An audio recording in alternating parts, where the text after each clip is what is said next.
हिंदी कहानी प्रेरक प्रसंग। एक महान विद्वान थे जो अपनी करुणता एवं परोपकार के लिए माने जाते थे। वे एक जाने माने कॉलेज के प्रोफेसर थे और शिक्षा का दान देने के लिए सदैव तत्पर रहते थे। जरूरत पड़ने पर वे शिक्षा के लिए छात्रों को धन से भी मदद करते थे। समय निकलता गया, कई छात्रों को उन्होंने पढ़ाया, बड़ी बड़ी पोस्ट पर बैठाया। कई उन्हें याद रखते, कई भूल जाते, कई मिलने आते, कई केवल ख्यालों में ही उनसे रूबरू हो जाते। एक दिन एक व्यक्ति उनके पास आया। वे उसे पहचान नहीं पाए।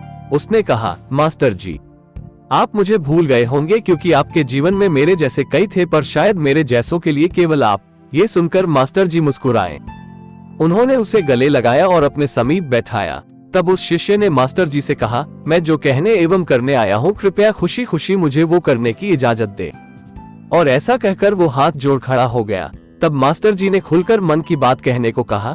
तब उस शिष्य ने कुछ रुपयों की गड्डी निकालकर मास्टर जी के हाथ में रखी और कहा, आपको याद नहीं होगा, पर आपके कारण ही मैंने अपनी LLB की पढ़ाई पूरी की। अगर आप नहीं होते तो मैं भी पिता की तरह स्टेशन पर झाड़ू मारता या ज्यादा से ज्यादा बेचता।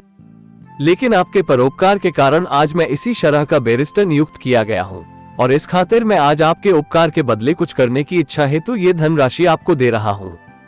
तब मास्टर जी ने उसे समीप बुलाया और बैठाकर कहा, बेटा, तुम मेरे द्वारा किए महान कार्य को एक सहकारिता में बदल रहे हो।